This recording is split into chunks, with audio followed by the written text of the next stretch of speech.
now that we have a way of multiplying matrices, we should ask ourselves how that multiplication interacts with the other things you can do with matrices. In other words, addition of matrices and scalar multiplication of matrices.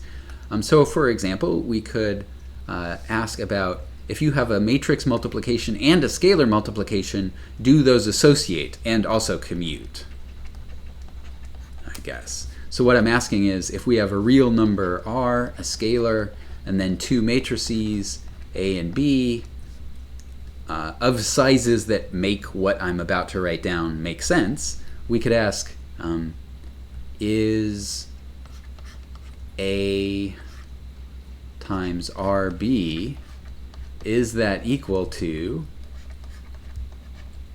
R times A times B? And the short answer is yes. This is not an interesting calculation, so I won't write it down. But if you just write everything out in terms of entries of A and entries of B, then you'll see that, yeah, when you write these all down, you get the same thing. So another thing to check is that distribution of matrix is the distribution of matrix multiplication over matrix addition. So this would mean that if we have A times B plus C, is this the same thing as A times B plus A times C? Well, if you write everything out in terms of just entries of these matrices, this is totally trivial. You just write them both out, do all the algebra to multiply everything out, and just see if the resulting matrices are the same. For this one, there is another way to prove this, which is kind of nice. We could, instead of dealing with matrices, we could interpret the matrices as representing linear maps. So the representation, or the linear map represented by this combination of matrices, is the map A, corresponding to the matrix A, composed with B plus C. Since B and C are linear maps, adding them makes sense. And how do you compose a sum? Well, this is A composed with B plus A composed with C, right? If you take this and you put a vector into this, what you get is A of, sorry, it's a composition, so A of the map B plus C applied to V. But this is A of, we can use the preservation of structure, so, or we can, yeah. Well, I guess this is the definition of the sum of linear maps. This is B of V plus C of V. But now we can use the preservation of structure coming from A, since it's a linear map. So this is A of B of V, like this, plus A of B, sorry, A of C of V. And of course, this is A composed with B applied to V plus A composed with C applied to V. And that shows that this linear map, A composed with B plus C, is equal to this linear map, A composed with B plus A composed with C. All right, so one way or another, distribution works how you think it should. Yes. Actually, since matrix multiplication is not commutative, we have to check the other way this could happen separately, right? So we have to also ask ourselves, is A plus B times C, is that equal to A times C plus B times C? And the answer is yes. It's almost the same calculation. But this is a separate question, right? For distribution of real numbers, these two questions are the same because real number multiplication is commutative. But matrix multiplication is not commutative, so we have to check this separately. All right. Another good property of any product is to have an identity, and the matrix product does have an identity. So suppose that we have a matrix that's m by n, and we want to multiply it by identity, we mean something you can multiply it by that doesn't change it. So we would have to end up with the same matrix. Right. Well, if you just look at the sizes, for this matrix product to even be defined, whatever is going to play the role of an identity has to have n columns so that these inside sizes match. But then if you look at the size that we need to end up with in order to end up with A again after the product, right? This size, the number of columns in the product, is coming from the number of columns in the right-hand matrix in the product. So that also has to be n. So whatever is going to serve for our identity matrix, it had better be n by n.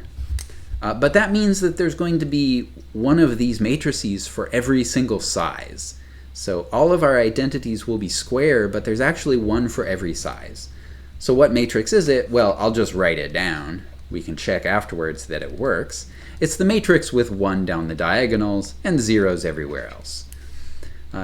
You can see why this will work as an identity if we write A in terms of its columns, and it has n columns, and then we multiply it by this matrix with 1 down the diagonals. When we remember, yes, so take the first column and then turn it sideways over the matrix and swipe downwards. What do you get? Well, everything except the first column gets zeroed out. So this 1 just picks up the first column. But this is what happens no matter what row you're using, right? For the second row, there's a 0 in the second entry. So when you tip that one sideways over and put it over the matrix A, you get this. Right? And then this 1 is just going to pick up the second column of A. And so on down to the last column. But this is the same thing as the matrix that we started with, right? So there is an identity for every size, and it always just has, it's square, but it always has 1s down the diagonals and zeros everywhere else. So this, we will call this matrix I sub n, right? We would just use I, but we have to indicate the size somehow because there's 1 for every size.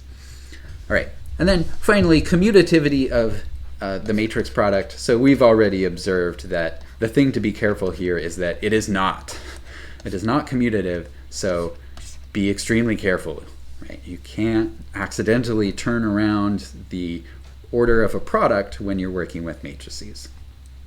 All right, so we have all of these algebraic properties of matrix multiplication. This gives us a lot more options to do algebra with matrices.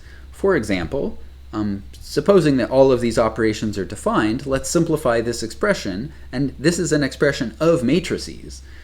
So what can we do? Well, this is, let's see, A times B plus, what does it mean to square something? Well, squaring something means multiplying it by itself. So this is A plus B times A plus B. And here's where we have to be careful. We can't jump to conclusions because the usual way of multiplying things out like this assumes that your product is commutative. Our product is not commutative. So we have to be careful here.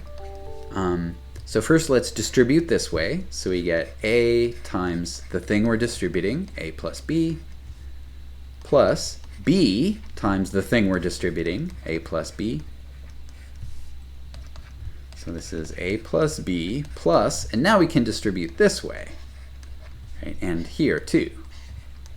Okay, so we get A times A, which is A squared, plus A times B, plus B times A, plus B times B, that's B squared.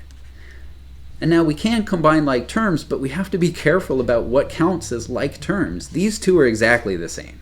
So AB plus AB, that's 2AB. A squared, that's A squared. BA is not the same thing as AB, right? Unless we know something special about these matrices, which we don't, because they're, right, we don't know what these matrices are. We can't assume that BA is the same thing as AB. So we have to, oops, this is squared. So we have to write BA as a separate term, and then plus B squared. Okay. So there's one thing we can do with all of these algebraic properties of matrix multiplication. We can simplify things, simplify expressions of matrices.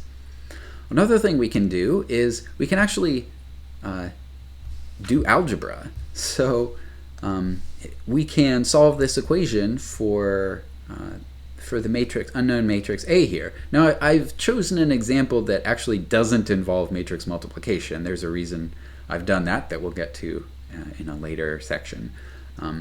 But right, what if you want to solve an equation like this? How do you do it? Well, you isolate the thing you don't know. So we can do that. Just subtract from both sides of this equation, subtract this matrix, right? So on the left, that's going to give us 2a. And on the right, we have to compute this matrix minus that matrix, which is annoying because it's a 3 by 3, but it's not that bad. So 7 minus 1 is 6, and then 8, and then minus 10, and then minus 2, and then 4, and then minus 2, and then 0, and 2, and minus 6. So hopefully I did all the arithmetic there correctly. And now we need to get this constant out of the way, but this constant is a scalar, so we can multiply both sides of this equation by negative 1/2. So our unknown matrix A is, let's see, minus 3, minus 4, positive 5, 1, negative 2, 1, 0, minus 1, 3. All right. So having all of these algebraic properties of our matrix operations lets us genuinely do algebra with matrices.